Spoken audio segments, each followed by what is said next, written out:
Bueno, Gustavo, ¿qué celebras hoy? Bueno, tú ya estás grabando, me imagino. Sí, señor. Ah, bueno, perfecto, ok.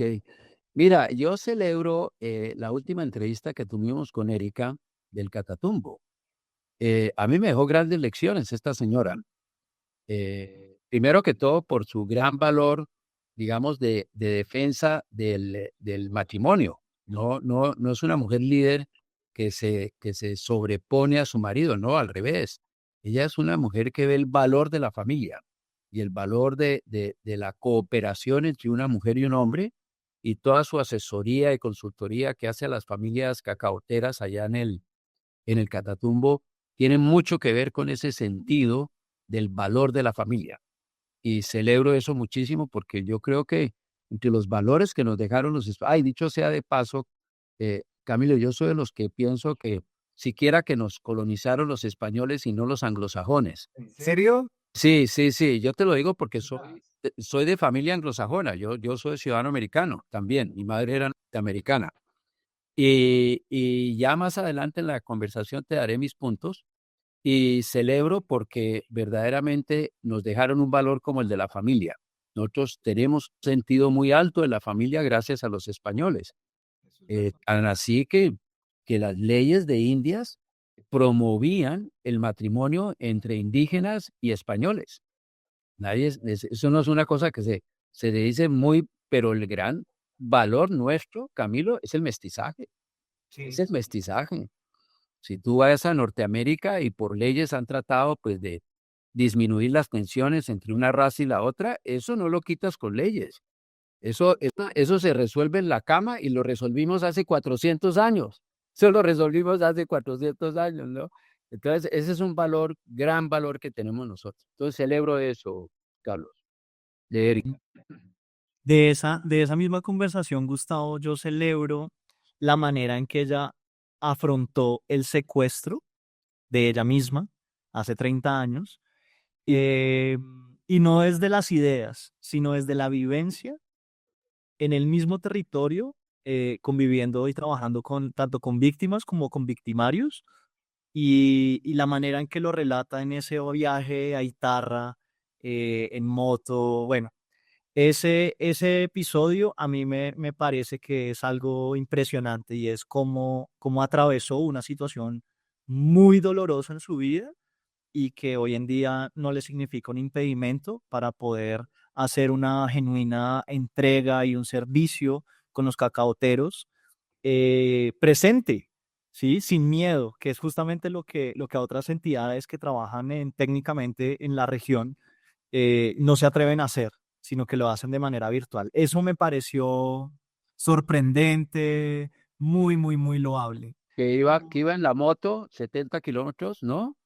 Con un conductor que había sido expresidiario, creo, sí o no, y ella iba cogida de él. Ahora, Cualquier cosa podía pasar y este señor fue de lo más caballeroso y gentil con ella. Impresionante, algo fuera de serie y que muestra la posibilidad de una nueva Colombia, sí, de las acuerdo. posibilidades de una nueva Colombia. Desde este tipo de personas, así es. Coincido, Cambio es posible. sí, No, yo, sí, es posible, completamente. Y lo otro que me pareció muy bonito es la pregunta que ella se hacía con respecto a todo el manejo del cacao. Se saca la mazorca y de toda la mazorca solamente se usa el 8 al 10%. Y es esa curiosidad técnica de qué hacer para aprovechar el resto de la mazorca, y todos los proyectos que ella está proponiendo, que están en proceso, pero que vale mucho la pena tenerlo. Yo creo que ese tipo de preguntas necesitamos tenerlas, y es, a veces tenemos tan abundancia que no nos damos cuenta de todos los desperdicios que hay. Me Porque, pareció muy valioso. porque usan el 8 solo el 8 digo, te mencionó. Es básicamente porque de la mazorca, cuando se extrae el, como el grueso, simplemente lo dejan y queda como afrecho, no tenía muy claro como para qué usarlo, ¿sí? la nuez, queda solamente la nuez, y el resto es lo que se pierde, se perdía. Se perdía. Wow. Sí, sí, sí. Eso celebro de esa conversación con Erika. Si alguien está interesado en profundizar en esa historia, pues está disponible en Celebremos Colombia. Y bueno, el día de hoy tenemos un invitado, Gustavo, que es bogotano, tiene 38 años, hace un año se casó, vivió 5 años en Lima, donde terminó el bachillerato, es colega mío, estudió administración en la Javeriana, con especialización en finanzas, hizo la maestría en marketing. Y tú sabes que hoy Carlos, antes se decía, uniandino tarde o temprano serás javeriano, y hoy es al revés. No, tarde o temprano serás uniandino, claro.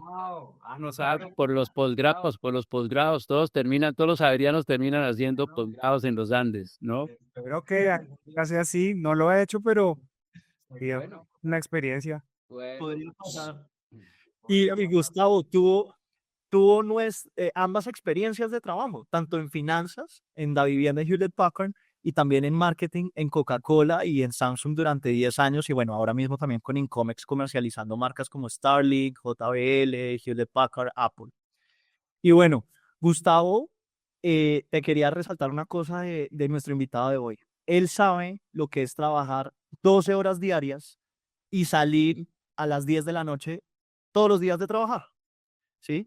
Que en su momento, hace 10 años, le representó pesar 130 kilos y a partir de eso, un día tener la determinación de empezar a trotar, a montar en bicicleta con mucha disciplina, hasta pues llegar a unas condiciones como de salud muy estables o balanceadas, pero justamente montando en bici hace 2 años, tuvo un accidente muy fuerte y los médicos le dijeron que no podía volver a montar en bicicleta ni a trotar. Pero la verdad es que eso ya está pasando. Entonces, bueno, esa es nuestra introducción. Bienvenido, Camilo Andrés. Es un gusto Gracias. que yo esté aquí en Celebrar. Qué bonitas palabras, me conmovieron, como lo dijiste. Muchas gracias por la invitación, estoy muy contento de estar aquí. Bueno, muchas gracias. Y bueno, ¿qué nos quieres compartir para celebrar o no celebrar de Colombia hoy? Bueno, yo tengo un tema para celebrar que en verdad me llenó de orgullo. Les cuento, recientemente estuve en Japón y gracias a mi trabajo, mis diferentes trabajos y demás, he tenido la oportunidad pues, de viajar por el mundo. Y siempre que uno mencionaba que es colombiano, siempre resaltaba el tema de Pablo Escobar, de la droga, digamos que de todo este karma que hemos traído como sociedad colombiana a lo largo de los años. Me sorprendió de sobremanera que recientemente en Japón, cuando se mencionaba que era colombiano, se referían a ciertos productos colombianos como el café, el chocolate, la música y particularmente creo que la primera y única vez en mi vida que no escuché un tema relacionado a drogas, narcotráfico, prostitución. Entonces, creo que es un tema para celebrar. En verdad, creo que por fin nos estamos pudiendo quitar este estereotipo. Por fin veo que la industria colombiana está despegando en cierta medida.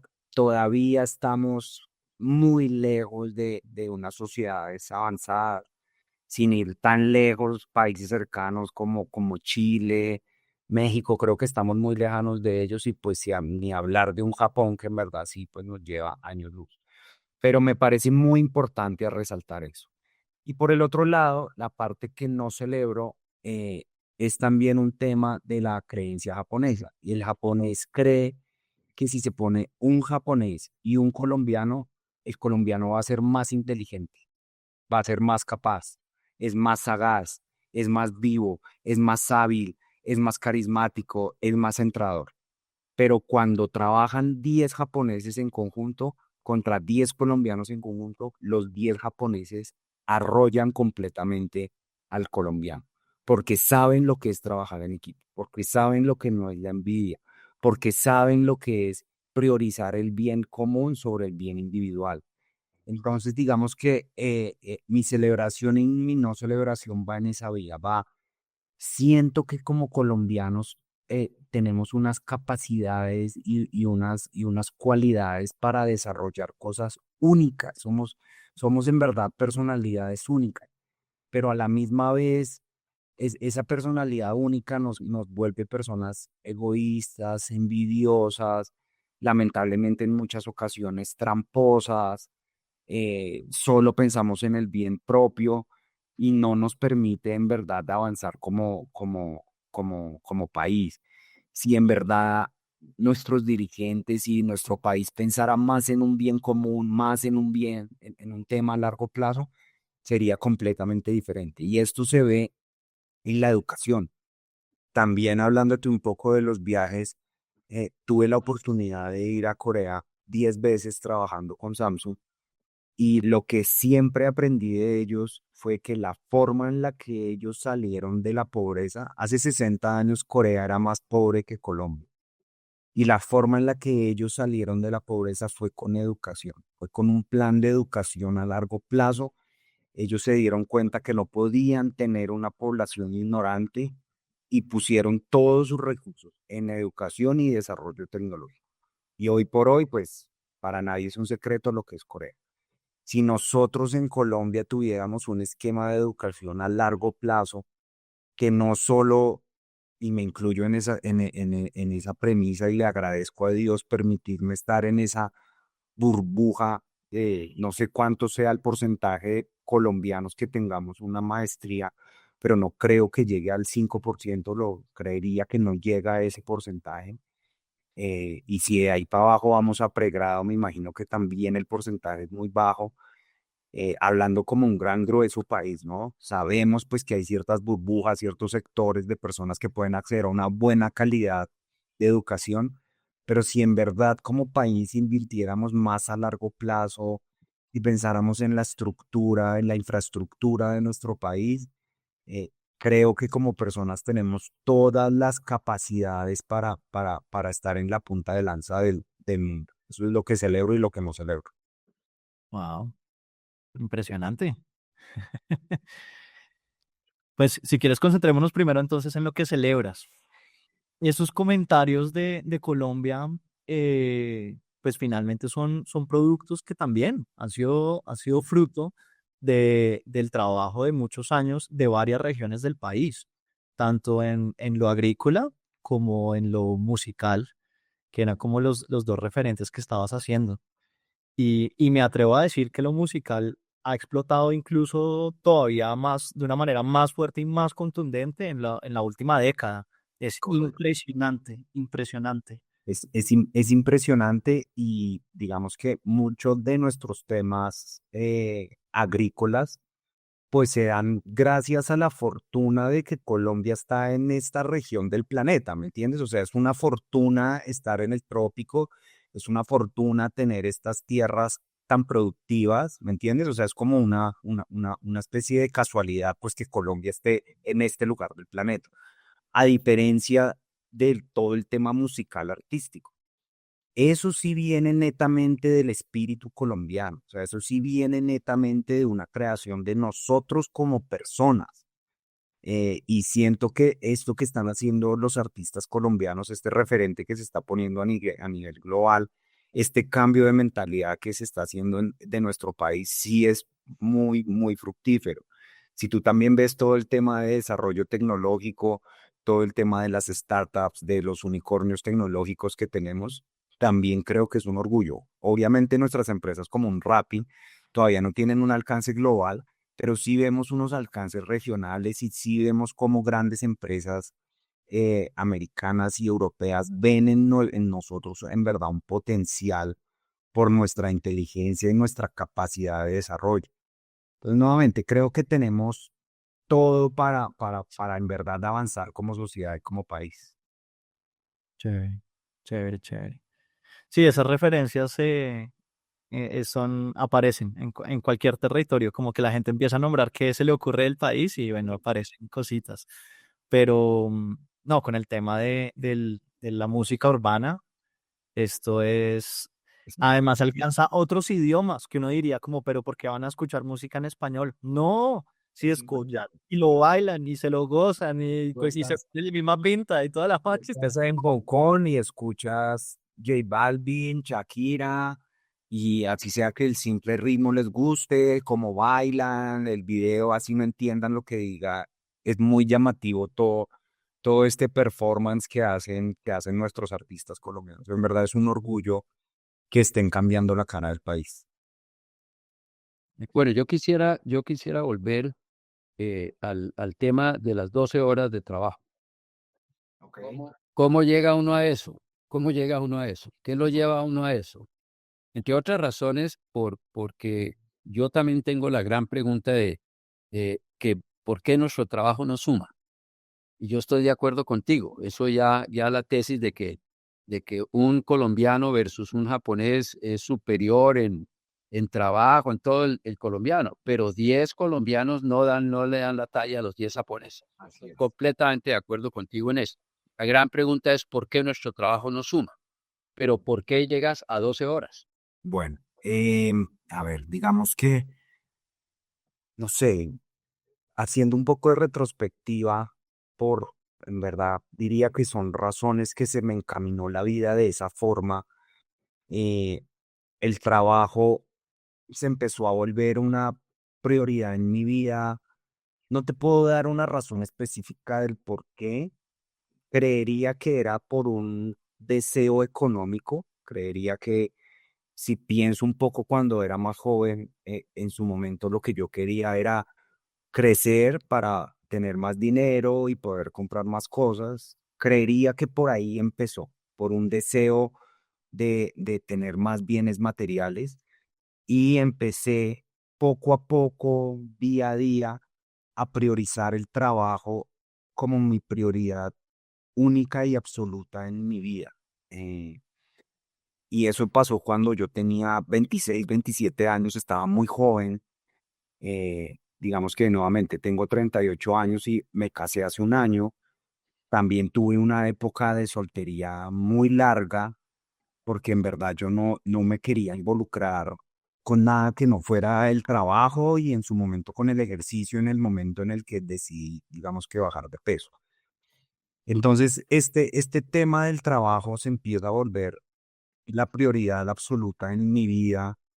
Y claro, como yo trabajo en ventas y mercadeo, tú también, yo creo que para uno en verdad dar el todo del todo en un trabajo de ventas y mercadeo, uno tiene que sentir la empresa en el corazón. O sea, si yo trabajo para Coca-Cola, yo tengo que creerme fielmente que la Coca-Cola es un productazo y que es delicioso y que es mejor que la colombiana. Y así fue en Samsung. Para mí Samsung era un orgullo, era, era como sí, un orgullo trabajar en esta empresa, representarla, y todo lo que este estatus, digamos que hoy en día, ahorita podría profundizar un poco más en eso. Ya hoy te puedo decir, eso es un estatus ficticio, porque yo era un empleado, yo no soy ni dueño, ni accionista, ni nada, pero también esas empresas te generan a ti una especie de estatus en el que te ponen en la sociedad. Entonces, con el pasar de los años, con todo este esfuerzo, yo también tengo un lema que se lo digo a mis estudiantes en mi año que llevo siendo profesor, y es que la disciplina le gana a la genialidad. Si una persona es un genio y es demasiado inteligente, pero no es constante y no es disciplinada, siempre la disciplina y la constancia va a superar. Entonces, yo empecé día a día, año a año, trabajo constante, preparación, estudiar, prepararme, abrir la cabeza, todo el tiempo muy como estudiando. eh, Esto me permitió crecer rápidamente al interior de la compañía, me permitió, digamos que también tener ciertas mejoras económicas que en su momento era como un poco lo que buscaba. Y con el pasar de los días y con el pasar de los años se me volvió en la norma, en la normalidad. Y también pasa, no sé si ustedes lo conocen, pero el tema del trabajo en la cultura asiática pues es demasiado fuerte. Para ellos el trabajo es la honra, es su familia, todo gira en torno al trabajo. para ellos como sociedad asiática, como los japoneses, los coreanos, para ellos lo más importante es el trabajo. Para ellos no importa si ellos no pueden asistir a un tema de sus hijos, a un tema de su esposa, porque ellos están pensando es que con su trabajo le están dando bienestar a su familia y digamos que la familia, los amigos, la religión, los deportes pasan a un segundo plano. Entonces yo adopté un poco ese modo de trabajo asiático y empecé sistemáticamente a trabajar todos los días hasta las 10 de la noche, pero esto era todos los santos días. Y yo te digo, no es porque mis jefes me dijeran, Camilo, te tienes que quedar hasta las 10. No, si había un tema de trabajo fuerte en la compañía, si tú estabas a las 7 de la noche en la empresa, encontrabas al 80% de los empleados, pero yo trabajaba todos los días hasta las 10 de la noche por un periodo de más de 6 años. eh, en verdad, hoy haciendo, o sea, mirando hacia atrás, pues eso no me permitió en su momento consolidar una relación sentimental con una persona. Bueno, digamos que no podía enfocarme en ninguna otra cosa. A mí el tema de la academia siempre me ha parecido muy interesante. A mí me gusta mucho este tipo de espacios. Me gusta mucho participar en foros. He tenido la oportunidad de ser ponente en diferentes eventos y me llamaban mucho la atención, pero por el tema de estar metido en una cultura corporativa tan fuerte no me lo permitía hacer. Te pongo el ejemplo, si yo en este momento estuviera trabajando en Samsung y tú me dices, te hago una invitación a las 3:30 para que charlemos de esto, toca decirte no puedo, o sea, hagámoslo el sábado o un día a las 8 de la noche, que ese día particularmente salgo temprano, y así se volvió, y así se volvió, y eso se vuelve una bola de nieve donde el tema crece, crece, crece, se te empieza a salir de las manos, tú no te das cuenta. El tema de trabajar en ventas y mercadeo acarrea un nivel de estrés muy alto por la presión comercial, en donde empecé a dormir 4 horas. Dormía 4 horas, dormía 5 horas, compensaba todo el estrés con ejercicio. Entonces todos los días me levantaba a las 3:30, 4, salía como loco a montar bicicleta, 2 horas súper intensas, salía a trotar 15 kilómetros a tope, como para compensar un poco este tema laboral, digamos que sacándolo de mi cuerpo a través del ejercicio. Y evidentemente fue lo que pasó. Un buen día después de tantas salidas, tanto ejercicio, bajando en la calera, bajando de patios, me estrellé con una moto y casi pierdo la vida. O sea, literalmente fue así. Me reconstruyeron medio cuerpo, casi pierdo un brazo, tengo medio cuerpo completamente hecho de nuevo. Y a partir de eso fue que dije, venga, la vida no puede ser solo esto.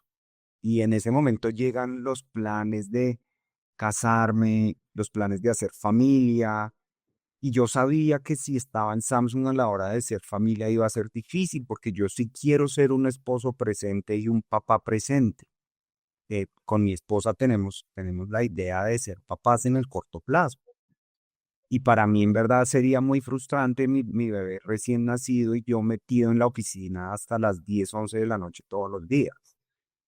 Entonces eso es un poco, Gustavo, qué pena si me extendí un poco No, no, siquiera te extendiste porque, a ver, mira, yo tengo 80 años, llevo 10 años de viudo y como te dije, pues estuve básicamente 60 años en docencia y las de Susana, que era mi esposa, no me hacen falta las compras. Eso no me hace falta, ¿no? Ella iba, ok, entonces para contarte que tuvimos 4 hijos, entonces yo llevaba a los chinos en un coche o lo que fuera, los dormía, me llevaba un libro y me sentaba a tomarme un café y ella hacía sus compras, ¿no? Ese era más o menos, así lo negociamos, así lo negociamos. Pero fíjate que aquí en la finca que vivo, que la tenemos hace 40 años, por en realidad generoso regalo que nos dio la suegra, ella heredó este pedazo de su familia, era una hacienda de más de 70 hectáreas y nos heredó 7 hectáreas que le había correspondido. Veníamos los fines de semana, pero no creerás que uno en la vida docente, y ten mucho cuidado con eso, también puede uno dedicarle 12 horas, también, ¿ok? No vas a creer que es solamente la vida corporativa, porque uno el sábado por la noche yo tenía que estar corrigiendo exámenes. Sí, Susana estaba mirando televisión o lo que sea.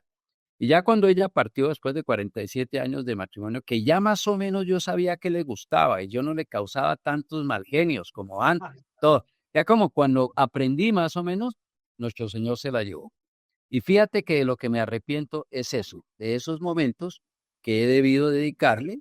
Yo hubiera podido buscar otros momentos para corregir, para hacer, pues la vida docente es muy exigente también.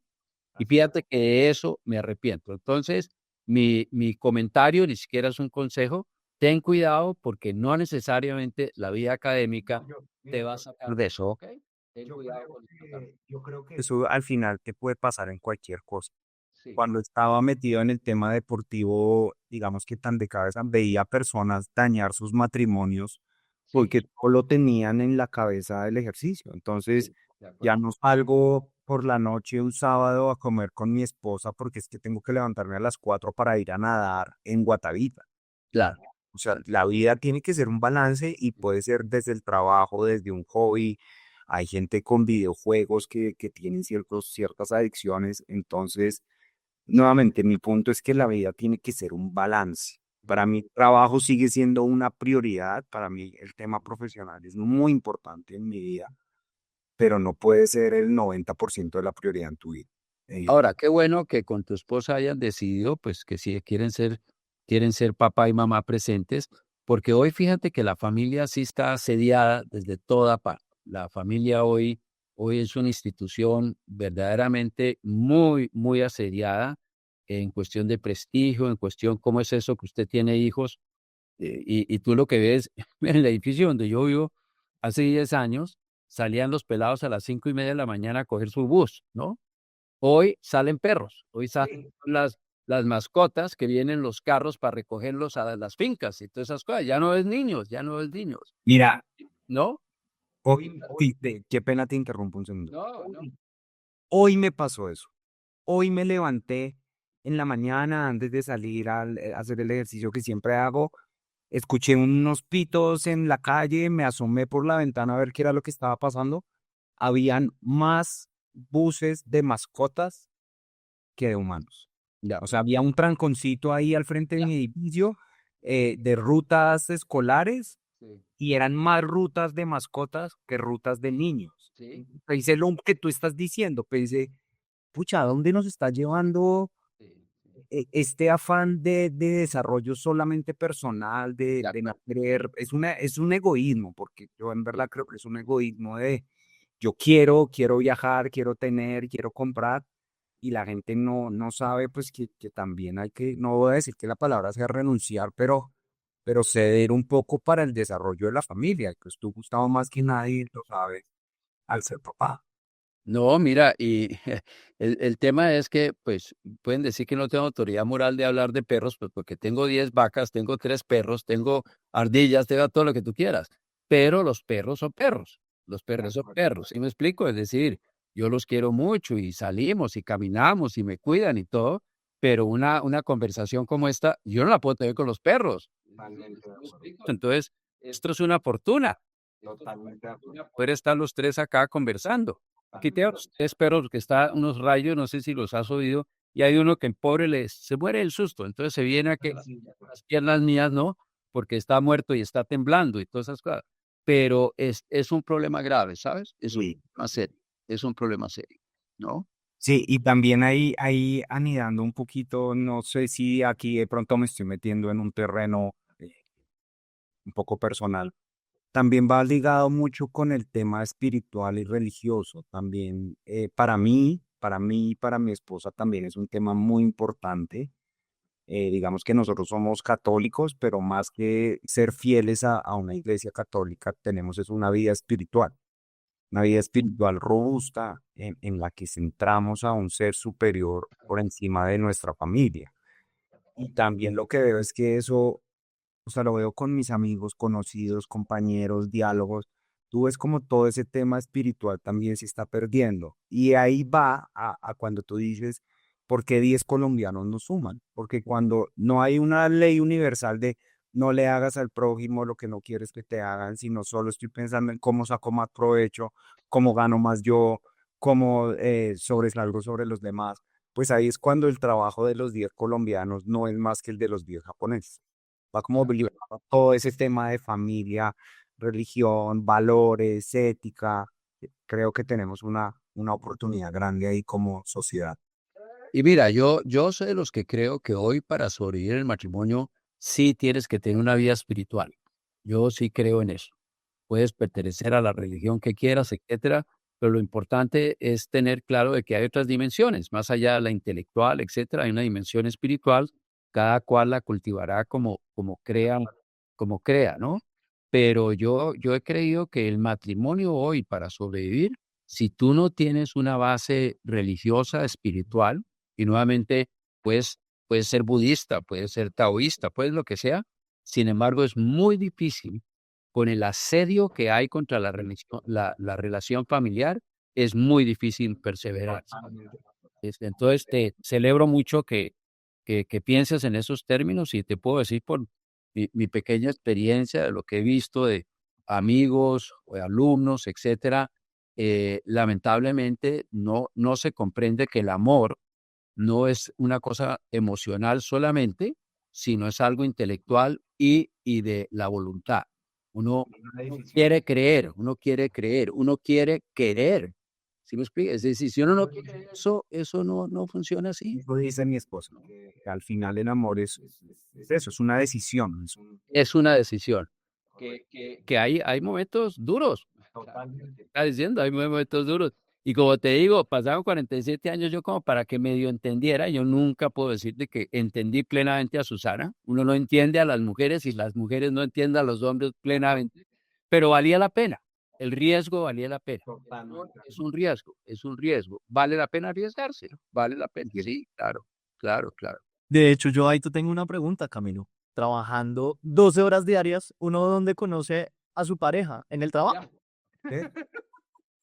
La verdad es que sí, o sea, también te soy sincero, y con el pasar de los años, los círculos sociales decrecen, decrecen, decrecen. Claro. Pero también te digo, hoy en día hay demasiadas herramientas tecnológicas en las que tú puedes conocer gente. O sea, tú puedes hablarle a una china que te gusta por Instagram o te puedes bajar estas aplicaciones de dating o digamos que hay muchas más herramientas tecnológicas que te permiten conocer gente, pero al final sí, al final tú te terminas rodeando de la gente con la que trabajas. Y obviamente yo no era el único que trabajaba hasta las 10, también tenía un grupo de personas con las que teníamos el mismo nivel de dedicación, que son al final con los que tú terminas compartiendo prácticamente toda tu vida. Y el viernes cuando salíamos de trabajar, son ellos con los que te vas a tomarte una cerveza.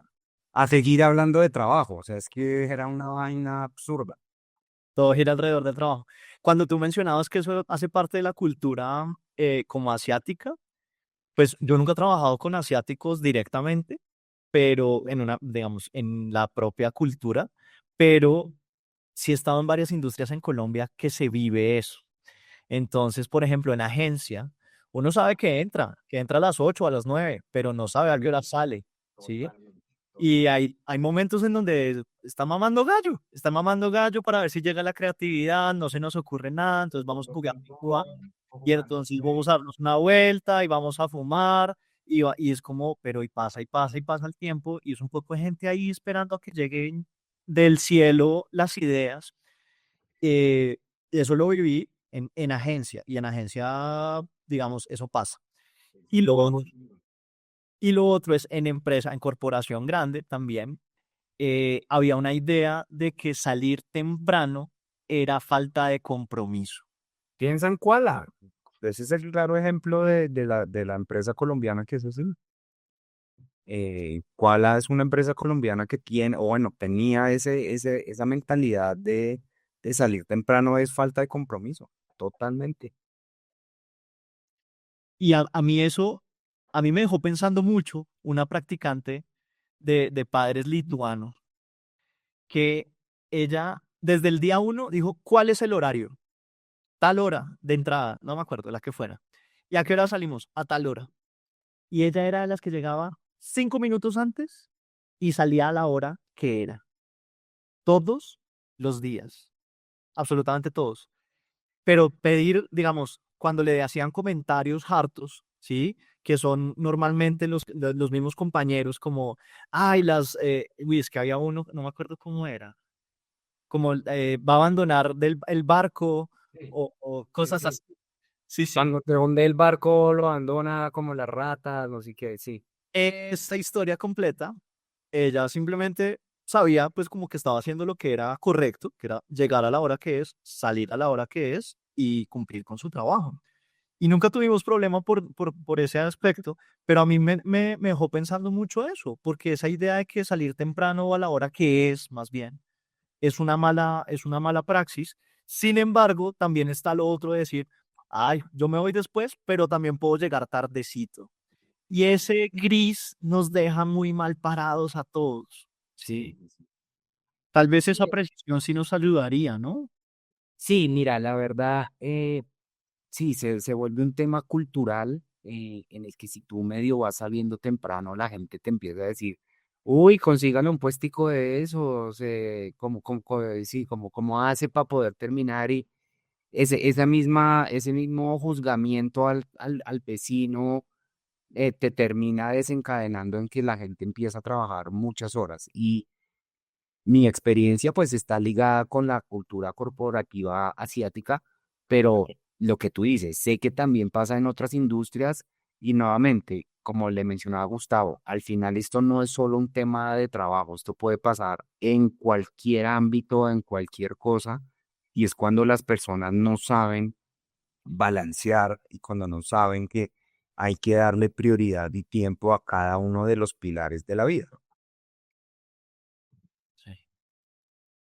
Camilo, ¿y entonces ahora en qué estás? Ahorita trabajo en una compañía que se llama Incomex. Somos el distribuidor de tecnología más grande de Latinoamérica.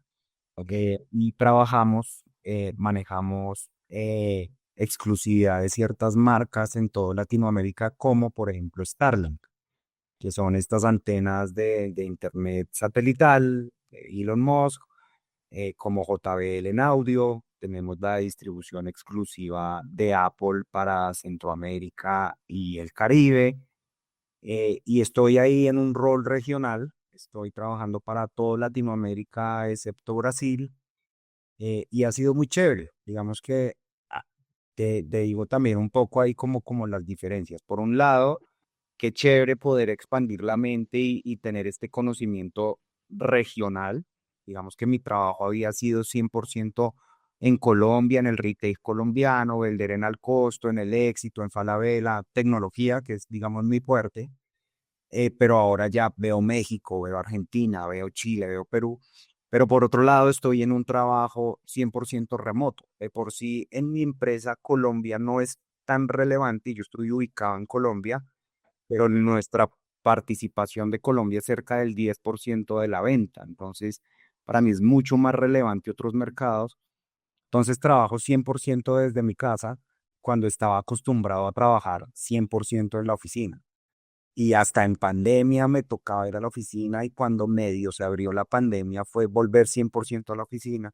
Entonces, pues, ha sido una dualidad y un aprendizaje. El tema de, claro, tú estás en la casa, no estás acostumbrado a siempre estar en la casa.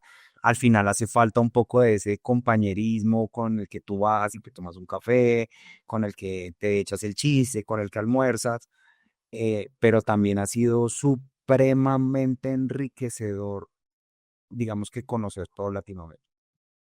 A eso ya quiero hacerte una pregunta muy precisa. ¿Qué lees en el desarrollo latinoamericano? Es decir, ¿para dónde va? El Juan Pablo II, hablando de temas espirituales y todo, cuando vino a Latinoamérica, dijo, creo que fue en Argentina, Pablo VI primero y luego Juan Pablo II, dijeron, Latinoamérica, vosotros sois el continente de la esperanza. Es una frase que ambos, tanto Pablo VI como Juan Pablo II, dijeron hace más de 30 años. ¿Tú crees eso? Sí, yo definitivamente sí lo creo y hay otra cosa que haciéndote la analogía de Japón y esto que estábamos hablando, a pesar de Japón y Asia ser un continente tan desarrollado, digamos que nos llevan tanto en tantos temas de infraestructura, calidad de vida y demás, también su tasa de suicidio es altísima, altísima. Los países nórdicos que tienen una vida, entre comillas, perfecta, sus tasas de suicidio son altísimas. Mientras que tú piensas en un Colombia, Latinoamérica, que estamos rodeados de problemas, de violencia, de pobreza, de un millón de cosas, la tasa de suicidio es muy baja, porque la gente ve una esperanza, porque la gente cree que esto va a mejorar, porque a pesar de que hayan de pronto unos gobiernos en ciertos países que no son los que todo el mundo quiere, al final la gente cree ver una luz al final del túnel. Y te lo digo hablando ya desde la tecnología. Antes se hablaba que la tecnología llegaba a Latinoamérica 6 años después de las adopciones del primer mundo. Entonces, algo que pasaba primero en Asia, Estados Unidos, iba, digamos que pasando a los diferentes países y llegaba a Latinoamérica como economías emergentes a los 6 años.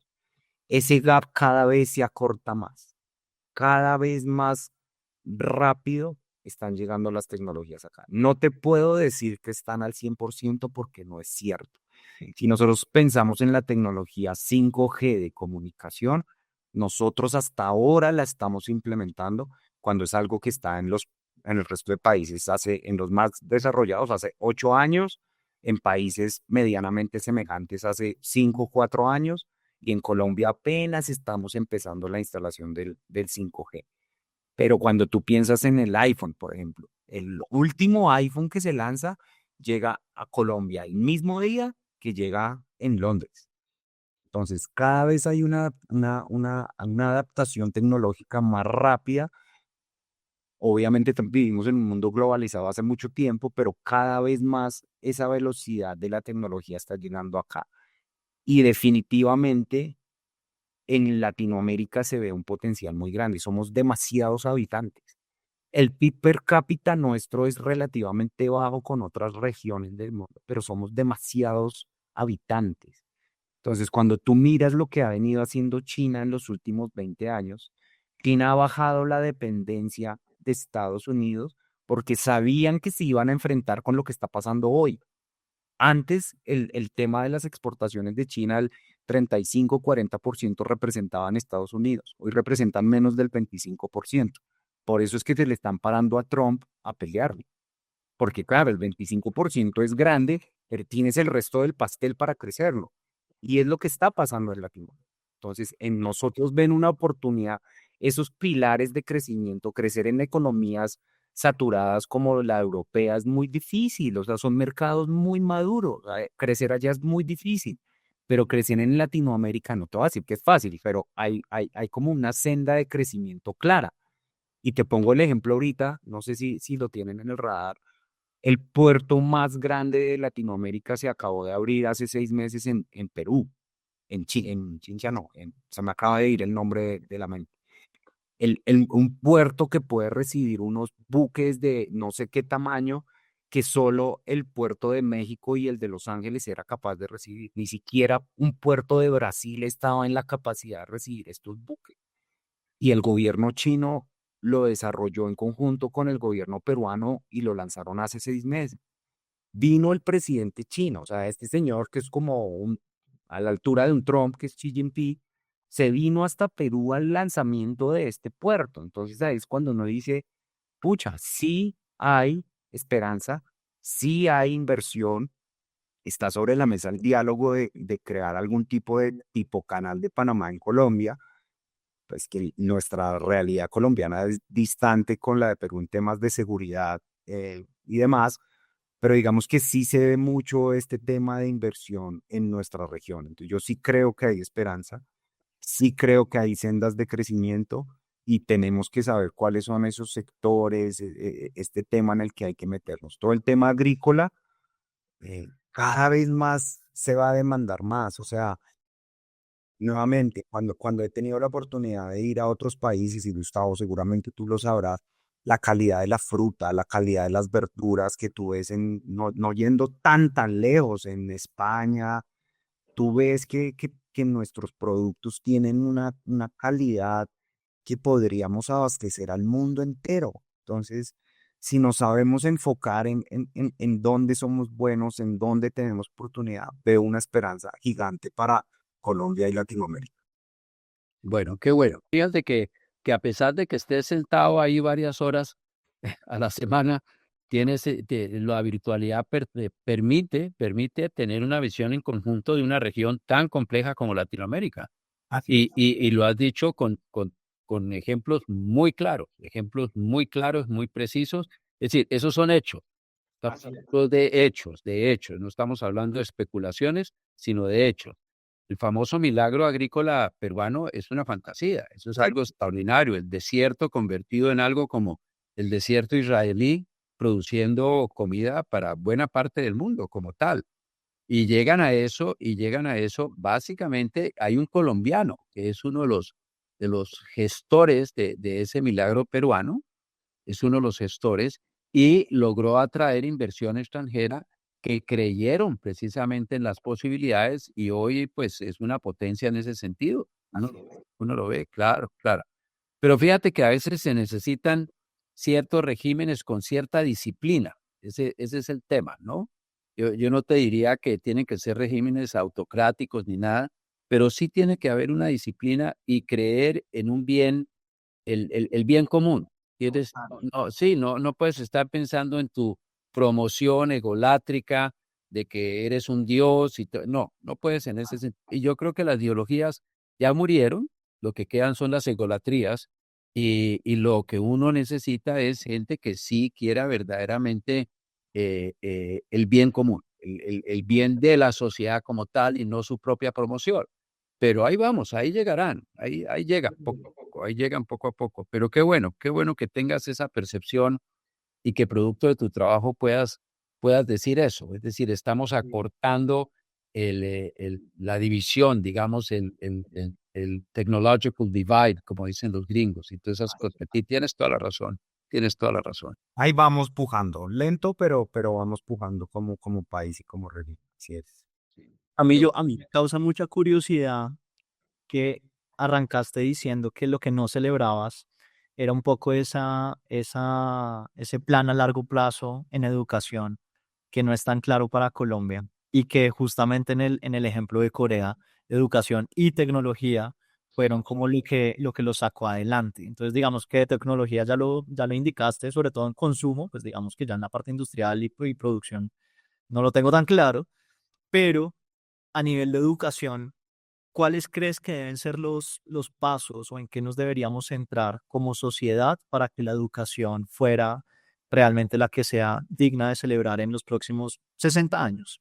Sí, ahí sí te puedo dar como mi Claro. personal, porque no soy experto en el tema de educación, pero sí considero que necesitamos como país unos estándares de educación más altos y que tengan un mayor alcance para la población colombiana, que la buena educación no solo se quede en los estratos 4 5 6, sino que podamos en verdad llevar una educación de calidad a los estratos 3 2 1, que las personas sean capaces de formarse y en verdad abrir la mente. Es que es ahí donde yo creo que está la brecha tan grande.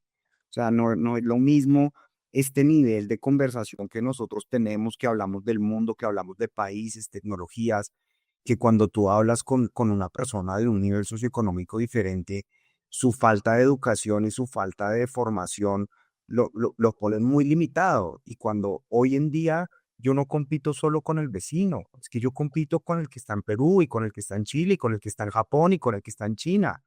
Entonces, si nosotros no nos formamos como un grupo, o sea, como un país, como una masa, y es algo a largo plazo, que es que eso es lo que es lo más difícil, porque lo más difícil es, ¿qué quiere todo el mundo?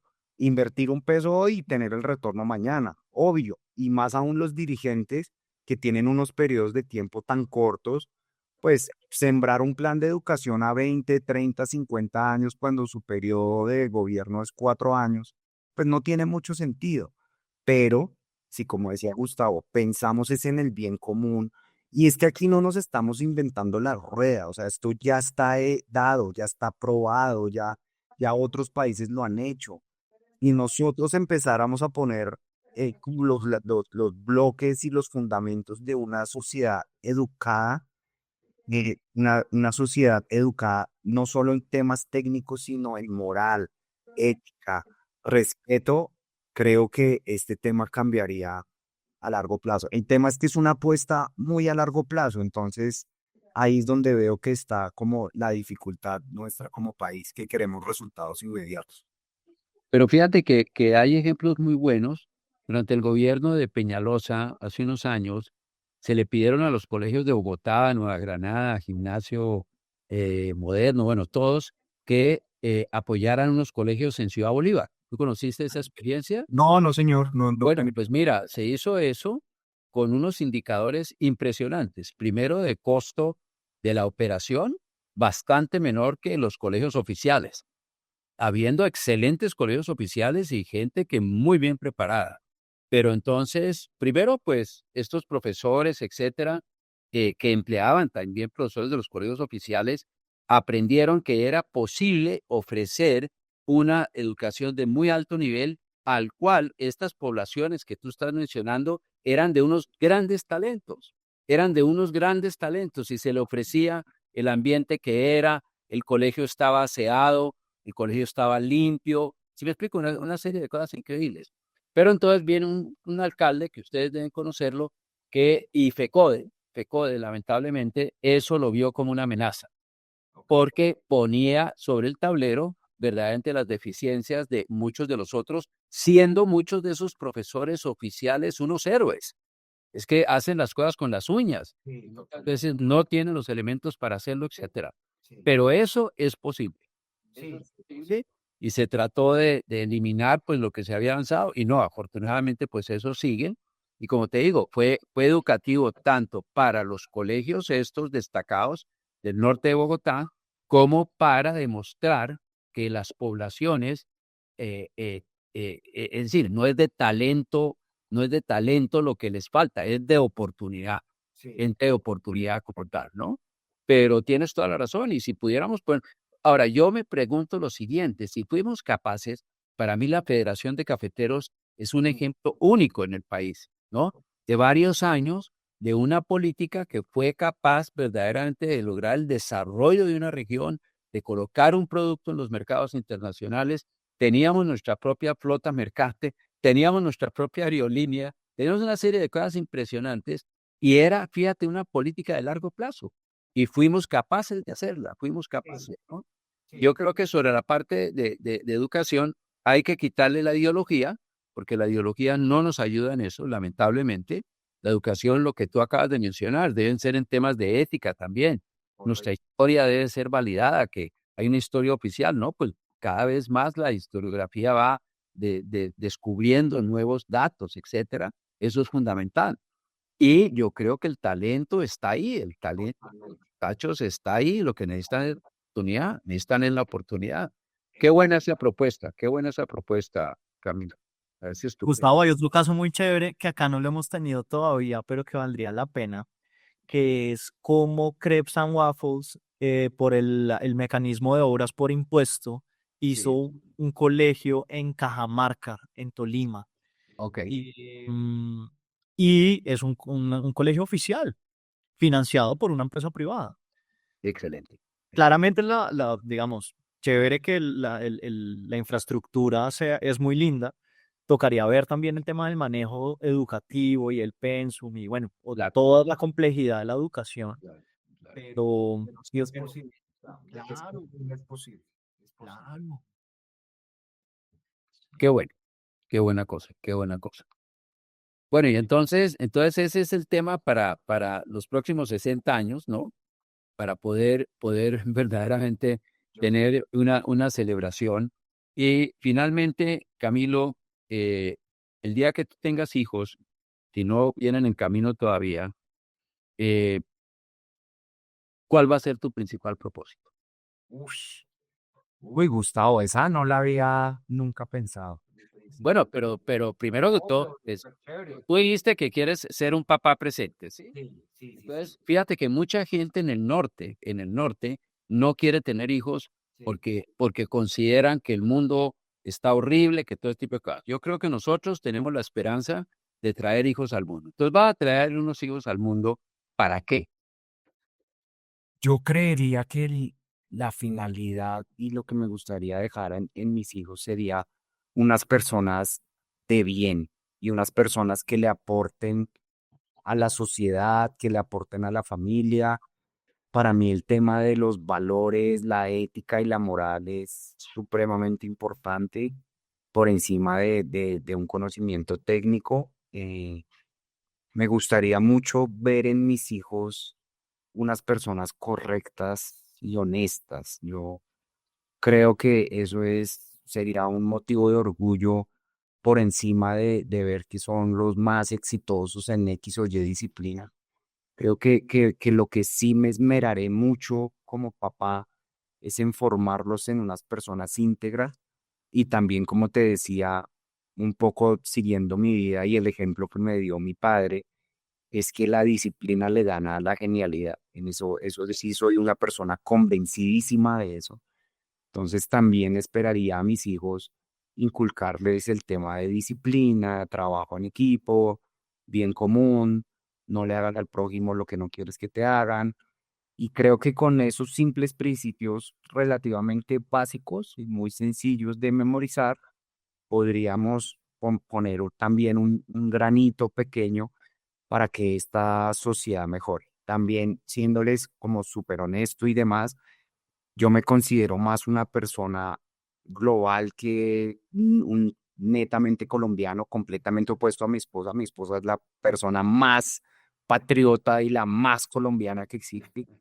Entonces, más que decir que simplemente quiero unos hijos para que le aporten a Colombia, quisiera unos hijos que en verdad le aporten al mundo, que hagan de este gran planeta un lugar mejor.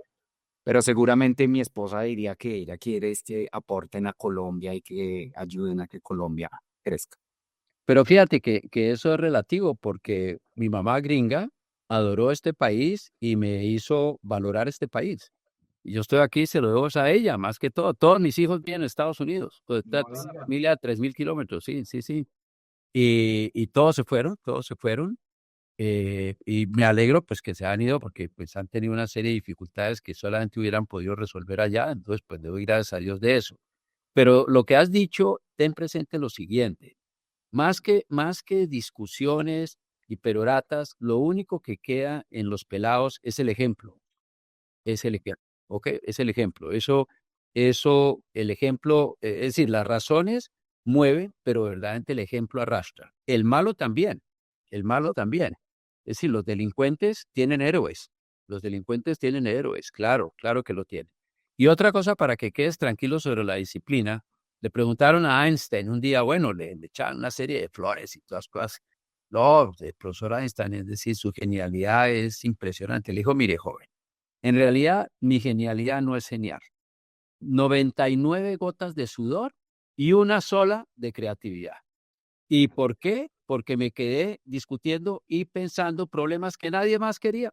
Nadie más quería hacerlos y se me ocurrió que por ahí era la cosa. Eso es. Entonces tienes toda la razón. 99 gotas de sudor y una de creatividad. Como tal. Lina le gana la genialidad. Tienes toda la razón. Qué bueno, qué buena cosa. Pues sí, Carlos, tú dirás. Bueno, no, pues Camilo, muchísimas, muchísimas gracias por haber compartido con nosotros, por tu apertura, por tu, digamos, manera tranquila de poderte referir a todos estos temas, algunos de los cuales seguramente hacen parte de tu trabajo. Y bueno, esperamos poder seguir contando contigo. Este es un espacio abierto en el que seguramente tendrás más motivos para celebrar y de verdad, muy agradecidos contigo. Muchas gracias. En verdad ha sido un gustazo participar acá. Muchas, muchas gracias por la oportunidad. No, a ti, Camilo, un honor haberte conocido y mucho ánimo, mucho ánimo. Gracias. Ok, Buen día. Damos. Chao, chao. muy Bye. bien. Ah, Chao. gracias.